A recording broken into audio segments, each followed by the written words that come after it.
Here today for the big one. So these are the fantasy books that I love this year, and I did keep a collection of my favorite editions, so we're gonna start with that just because I'm not planning on getting rid of any of these. The couple that I did I'm just going to sell on Pingo, but I do have a pretty edition of House of Bane and Blood, so I will be keeping this edition. I also did really really like this book. I might actually put this one in my classroom.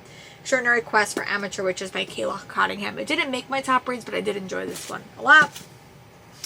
A romantasy that I really liked was The Dance of Lies by Brittany Arena. I really did like this one as well.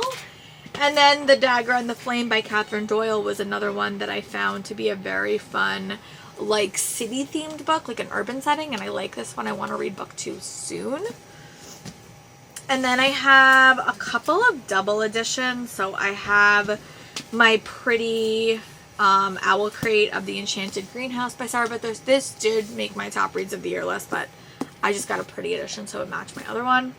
And then I also got Alchemy of Secrets by Stephanie Garber. I love this book so much. I had such a fun time with it, but it wasn't like a 5-star read. It was more like a 4-star read, and this is just a pretty edition to keep in my collection. And then I did wind up getting an arc of Bregnids and Bread Knives by Travis Baldari. This was not a new favorite in the series, but it was a 4-star, and I'm going to keep it.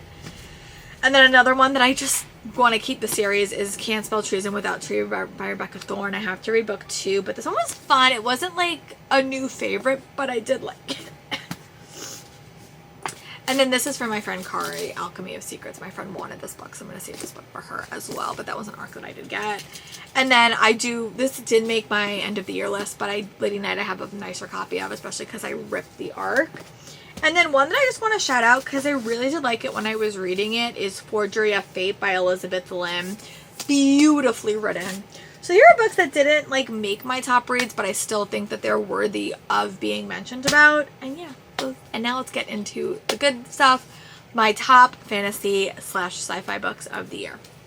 One more book I'm going to chat about is Warrior Princess Assassin by Bridget Kimmerer. I love this book. It is my first potential Why Choose Romance that I've ever read, and I really am liking it. I want to see where book 2 goes, but I had such a fun time with this book. I love the Warrior Princess Assassin vibes, and I really had a fun time with it. So yeah, we are going to go into reverse order, and we're going to go over what is my top books of the year. So yeah, buckle in, let's get it done. Through the 2 direct sequels that I love. The first one I loved, honestly, was Onyx Storm. I don't think this is going to make anyone's best books of the year list, but it's going to make mine because I love this book. Iron Flame was a slog for me. This book was not. This book was so fast-paced. It was the first time I ever, like, immersion read something, and I loved this book so much. I was kicking my feet. I was nervous. I felt like I was watching like watching a TV show that was captivating my attention. And I know that people had a lot of issues with this book. I loved it, which is not a shock because I like deeply unpopular things. We've gone over this before, but I really did like this book, and think that if you didn't like it, you should read it again. That's what I think, because I really did like this one. And then I also read The Witch's Guide to Magical Innkeeping. This is more of a companion book, but I did like it. I thought that it dealt with some interesting topics. I thought that we had a nice, it's connected to the other book in the series, but it's like loosely connected. And I just had a fun time with it. Like, I didn't think too deep, but it was just a fun, cozy read that I had a fun time with. So. And then I also do have my various editions of The Enchanted Greenhouse by Sarah Bethers, but I love this book. This book is more of a cozy romantasy when The Spell Shop was more of a cozy fantasy, and I think depending on what you like, you'll pick your preference. I did really like The Spell Shop. This book I loved a lot. I think I like them both equally. If you had to twist my arm, I might say The Spell Shop just a little bit more, but I really like this book. It's definitely a cozy romantasy vibe. It had a little Rose character that I fell in love with, and I had such a fun time with this one. I really can't wait to see what she does next in this mini-series. But this book was definitely my favorite, and that is why it's on this list. And then we're going to talk about Rebel Witch by Kristen Cicerelli. I will touch a photo of that book here.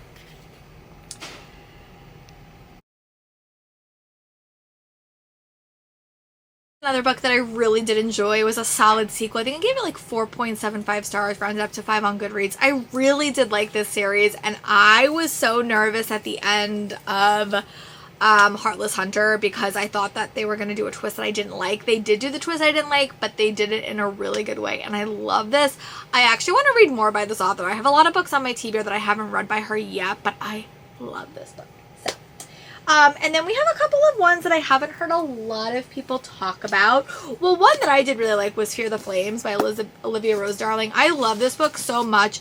I just felt like it was like paced a little bit weird. I felt like when I got TradPubbed, they changed a lot of things about it, and I think that they made it a little bit too condensed and they missed some things. So I want to read Wrath of the Dragons and compare to see how I feel now that that whole book is going to be edited, because I really did like the characters. I really did like the vibes. But I thought that the pacing was a little bit awkward when I got TradPub. So that is my thought. It was still a 5-star read, and I really want to read Wrath of the Dragons. And then I read Kill the Beast by Sierra Swift, which was a cozy fantasy that I read on my Kindle. I'll touch a photo of that book here.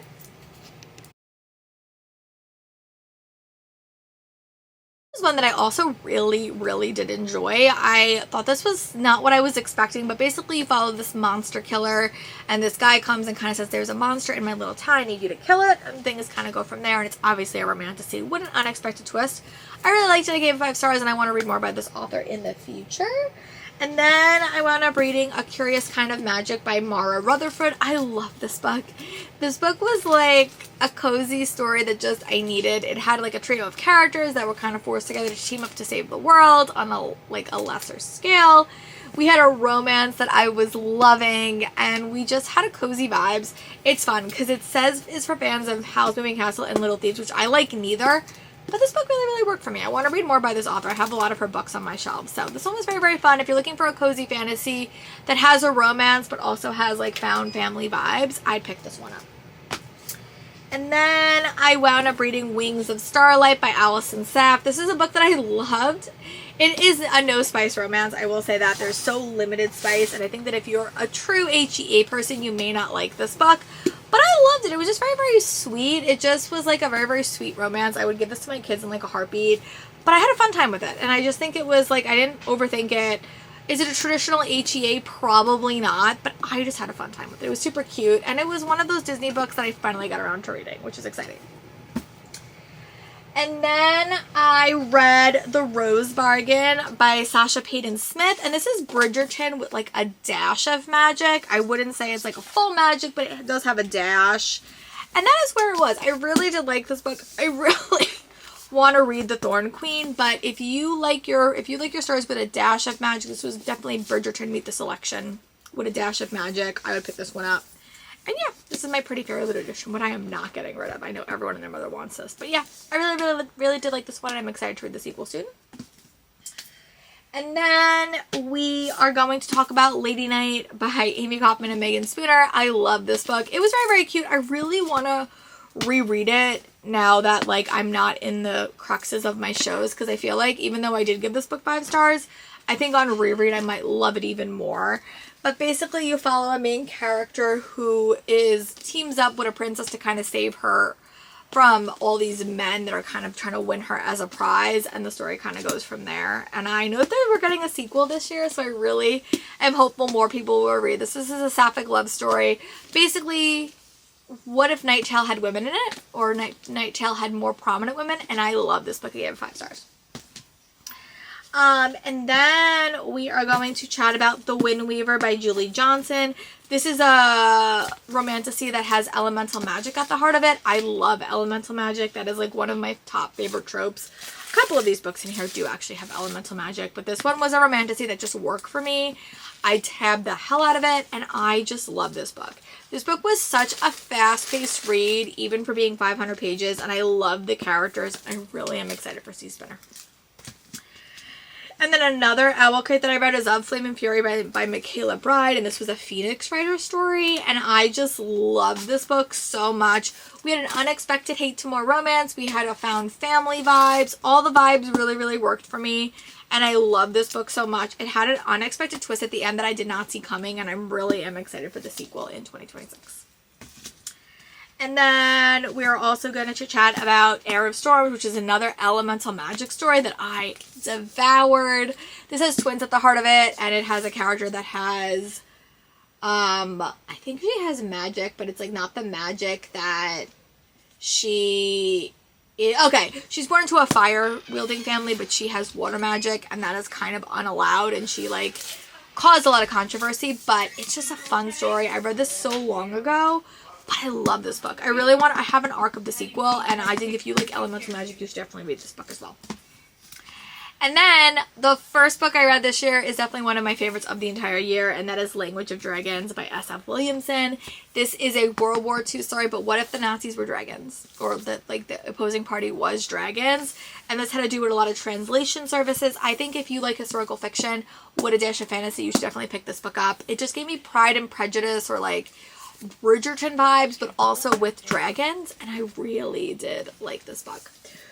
So yeah, those are all my fantasy books that I read this year that I loved, and now I can put them away, and now I can start reading for 2026. So yeah, that is where we are. Let me know in the comments, what is a book based on these that you think I would love if I read these books, or what is a book based on these that you think you want to pick up in 2026 or before the end of the year? I would love to know, and I'll talk to you guys soon. Bye, book friends.